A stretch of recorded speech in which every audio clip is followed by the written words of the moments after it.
Leaving so soon? Well, I hate to overstay my welcome. Somehow I felt I did that the moment I walked through the door. Where's Louise? I'd like to say goodbye to her before I go. She's out. She had to get up early this morning to go shopping. I'll wait for her. You mind if I serve myself a cup of coffee? Nobody serves better than you. Tell me something, George. You like to use the words Uncle Tom a lot. Only when it fits. Do you know who Uncle Tom really was? Sure. He was that dumb that used to thank Simon Legree for whipping him.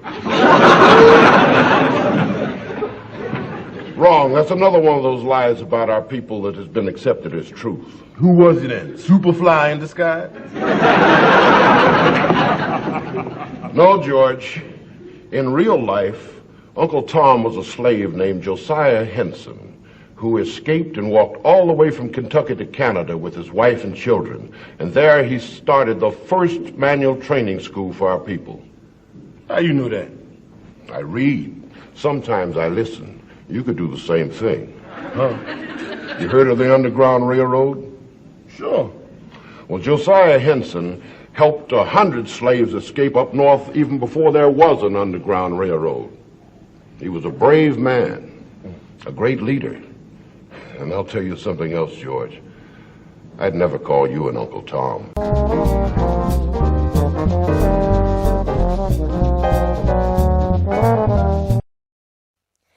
After attaining their freedom, blacks asserted their independence by working to improve their lives with education and land ownership.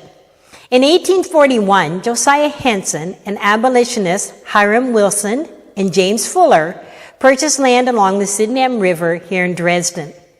They built a manual training school named the British American Institute. Its doors opened on December 12, 1842, with 12 students. During this period, African Canadian students were barred from common schools because of racial prejudice. This school was established to benefit blacks, but did not exclude whites or indigenous people. An instructor training program was also envisioned to provide a team of educators to teach the next generation. Eventually, the school had a blacksmith shop, sawmill, grist mill, brickyard, and a rope factory. Boys learned these trades while girls were trained in various domestic skills. It would be another situation of actually looking and doing research into identifying who, and it would be something that ultimately would be very, very potentially pertinent to the individual. I mean, for me personally, I can look at Dr. King and I can look at the brother Malcolm, and where they both had their strengths and weaknesses. There's consistently been this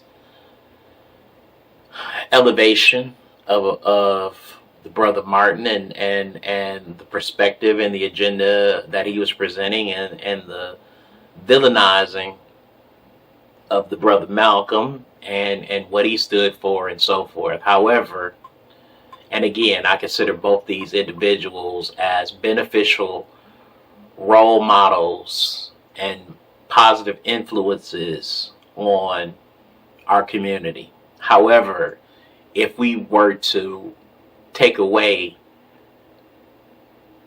all of the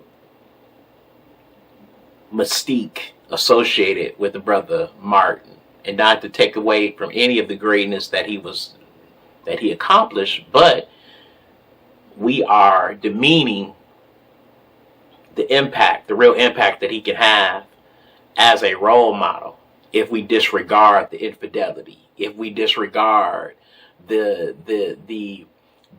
marital issues, or him having the extramarital affairs and so forth. It was just a very clear example that at the end, as great of the things that he did, he was still a man, and he still obviously struggled with the things that we all struggle with. And if we were to eliminate that and just focus on all the positive, we're putting a condition on ourselves to say that we are that we can't reach that level of greatness without making mistakes or without having flaws.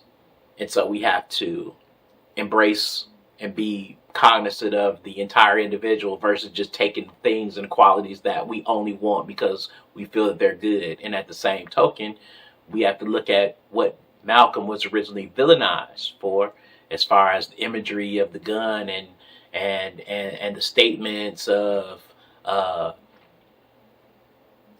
carrying out whatever actions he felt that were needed to take, even if violence was necessary to protect his family and his community.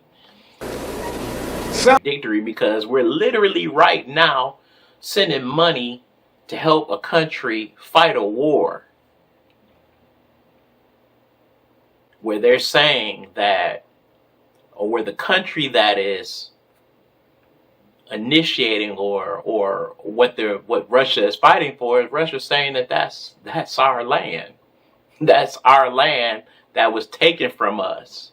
And you even have some people in those lands that say, yeah, we want to go back to being there. But we're saying it's okay for you to use force, Ukraine, and we're going to give you money, Ukraine, and we're going to give you arms, Ukraine, to fight and protect your land. But at the same time, you, Malcolm, you black man, you can't defend your family. You can't defend your home. You can't defend your rights. So this whole concept and this idea that, you know, you can pick and choose who's good or who's bad, even though the same actions are being done, is ridiculous.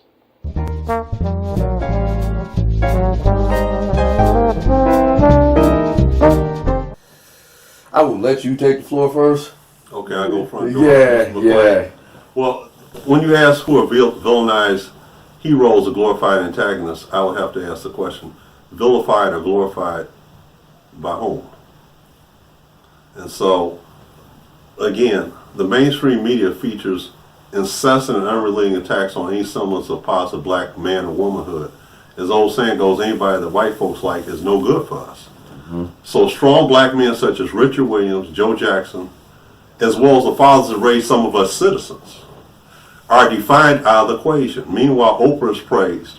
Richard Williams taught Serena and Venus lessons that helped them survive the mean streets of Compton. Joe Jackson used music as a tool that would keep his kids out of Gary, Indiana's steel mill. Mm-hmm. On the other hand, Oprah was being exalted for being America's nanny, according to the last poets. Black men are held as long as they're criminals, gay, servile, and Becky-loving bucks who are non-threatening, bootlicking, contented slaves. Black women will find favor if they tend to be conniving, scheming, black man-hating, snow puppy or lesbian-loving, chicken-headed, mammies, maids, or hot-in-the-crotch Jezebels. Conscious citizens insist on more progressive portrayals of our men and women. Black women will always be promoted over black men to create a gender divide in our community. In the workforce and elsewhere, the preference is always for the black woman, particularly if she's willing to be poked on and played with by non-black men. Sisters must reject any computation which elevates her to the detriment of the black man.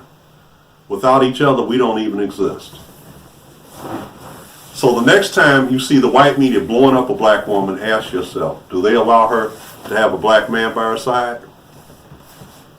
Always remember, a black woman is only a threat if she's with a black man. If that sister gets with a black man, has a black baby, then that could start a black revolution. Okay. That was done so eloquently and so well said. I am going to not say that as eloquently and so well said. Oh my God, I'm not taking a sledgehammer to what you're doing and what you said, but it's like this. All right, you asked the question, who could be heroes and who could be villains based on Uncle Tom's or based on... Okay, let me make it very plain. Everyone is under that microscope. We don't have absolute. We don't live in a world of absolutes anymore. So, for the same reason, people loved you, we don't tear you down for the same reasons. So, check this out. Alright, we had a couple of good people, and because of our own fascination with celebrity, we build you up to break you down and vice versa. Everyone has a shelf life. Everyone, we used to be excellent. We used to age like fine wine. No, now we age like milk when it comes down to it. When it comes down to whatever we bring to the table, there's always going to be somebody bigger, stronger, better, faster, smarter, whatever, because that's just how it works. Because, okay, check it. I'll give you a crude example because this is a crude example. Lizzo. I mean, Lizzo was